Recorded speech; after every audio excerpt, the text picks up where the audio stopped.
Hello world, J-Bob the Video Game Slob coming back at you outside of a GameStop extraordinaire. Picked up a different 360 controller out of the collection since they said the last one didn't work. Hoping to trade that in for some money. You know I always come correct with another Wii Sports. Hoping to get another $15 out of that. But I did a $55 pawn shop buy today. And so I picked up the Saints Row double pack. That's for me. Needed that. That was $2. The Need for Speed Most Wanted Wii U did not have, so that's another one off the track. I ended up with 3. Here's a second one, and I've owned this before. I think I sold it, made $1 or $2 profit. Thought I'm never gonna chase the Wii U set. Let's make a couple bucks off this, and so I did. And this is just a one that it came with the fit meter, and I'll show that here a little later. So I'm just glad to have those. Glad to have 3 more. Out of the collection and that kind of thing. Picked these up for $3 each, and the one's the Motion Plus, so I think these are like $12, so I think I'll like double up there, so that should be pretty good. $2 Wii Sports Resort, I think that's like a $4 trade-in right now. And then let's just pull these up. Mario Kart 8 has a nice premium going for it right now. Always good to take in the Minecraft 360s. And these Just Dances, I knew the 2014 had some value, so when I saw these for $2 each, I picked them up, and I think the Just Dance 2017 might be going for something like $8. So we're going to take all these in, hopefully do a follow-up video in a couple minutes. All right, here we are, YouTube. So there you can see a stack of cash, and there you have it, $76.80. We ended up getting $9.60 for the Minecraft, which was crazy. Mario Kart 840, Just Dance was $6, $3.60, and $9.60. I thought that one was $8. That ended up being $9.60. The Wii Sports Resort was $4.80, but again, I only paid $2. Let's see, the controller was $12. The remote was $12. The other one was $6. Wow, so those were much higher than I thought. Holy cow. Yeah, and Wii Sports down to $4.80. So I guess that one must have corrected or come down, but still $4.80 for Wii Sports cash. I'm going to take that all day. So I'm going to call this a victory, and there we are. Hello, YouTube. J-Bob the Video Game Slob coming back at you. I didn't do a great follow-up video. I mean, I did when I got out of the store. But I kind of wanted to show you the actual follow-up. So what was cool is, as you saw, I took out, all the discs. And so you end up with these boxes and, like, man, the Wii Sports Resort has a really big, heavy, thick manual. And so, that one actually I might keep. But the Just Dances I'll give to the video game store. And so if you trade things in, to GameStop, always keep the boxes. They don't pay you anything for these manuals. And maybe if you're not like me, you don't have a video game store that gives you weird, PC games when they come in for free, or demo discs, or these kind of things. Or maybe, that's a variant box, and so you just want the variant cover art, or whatever it is. Maybe you could use these boxes for your own collection.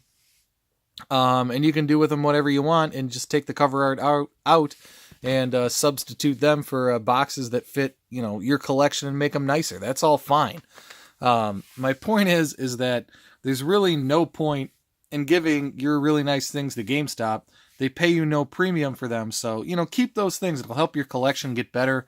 Maybe sometimes you're still making money off them like I did today. And you're getting to keep the games that you want for your collection for free, and that's great too.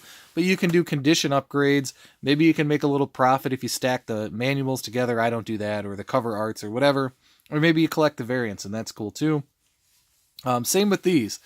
These came with the Wii remote, so I took them off. I have so many of these. I call them Wii condoms anymore. But I don't know if they help the resale value or not, because a lot of them come in yellowed, and so I just pitch those. And so, maybe for some people having those on there, or that adds value to the collection, or to what they're buying from me. And so, again, any of these like little extras that you can take off, help you sell things for more money, or maybe you have so many controllers in your collection that don't have them. keep that stuff. They don't pay any premium for that. So that's J-Bob slob mentality there, as you can tell by this not cleaned up floor here, or the controllers that have been in here for 2 videos. That's my tip and trick. You look at, like, let's say these that I got, I'll throw these out because these are like yellowed and gross. And sometimes they get torn as well. But, now I'll have one that can replace that. So that's good. But a buddy of mine called me up and wanted me to value some things that he was having for a garage sale for him. You should really check him out. Silver Age Dave on YouTube. Great channel. Definitely sub him up. But so he had some comics that were going to go. And so I paid, I think, $4 for the comics I'm about to show you in total. I have no idea what this is. He didn't have a lot of information on it either. But the first solo Batman book, I know Dark Knight from the movies, and this is number 1. So I don't know. I just really like the minimalist cover art. That's why I got it.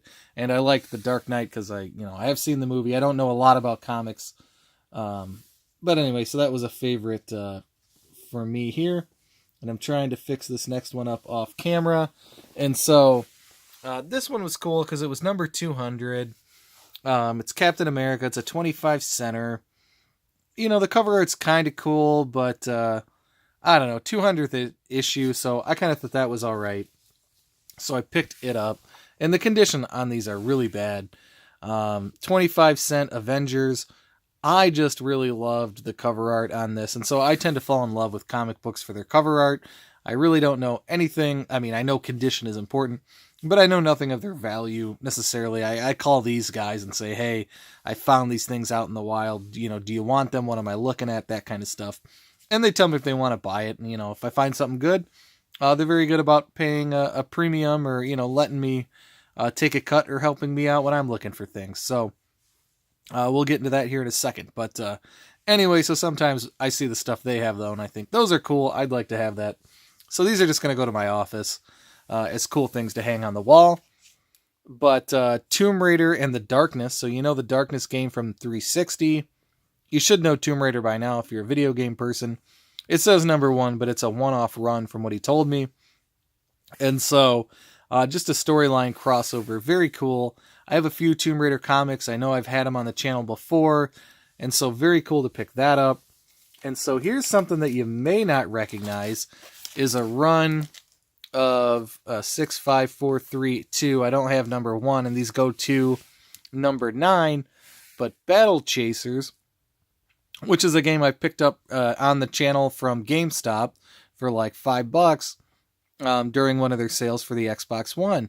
So Battle Chasers got rebooted thanks to like Indiegogo or Kickstarter campaign. So they ended up making a video game out of this. So I was leafing through his comics and I saw that font and I thought I knew that. So I looked it up on Wikipedia, made the connection. So I bought the collection of the comics that he had. He thinks he has more. I'll try to look out for him. I'm not really that big into completing the run. I always just like to have specimens of the comics, that are like based on video games and that kind of stuff. So that was very cool. So I bought all those for $3. And so he let me have this for $1. And this is like a crazy good deal, I think, for $1. We're looking through all these Mad magazines and I didn't see much. And then about 10 minutes later, he was leafing through them and said, did you see this? And I said, I didn't. Very thankful to Silver Age Dave for finding this. Very cool. The jokes inside this are great. I already leafed through it. I didn't read it. But a really cool magazine with the Pong on the cover. I think he said this was 1977 or 78 in my head. So very cool. Way to end a day of collecting and picking is this great, Pong being played on Darth Vader. Obviously, he has the lightsaber. He looks like he wants to kill this guy. Just so cool. So, hopefully going to do some really cool picking up on Saturday. I don't want to get into that in this video, but hopefully I'll have some footage from that. This might be the first time I get actual in-the-field footage of me picking some things, and so that would be really cool. But great collections today. I hope you appreciate this stuff. YouTube, get out there, get picking. Let me know what you're finding in the comments. I'm out.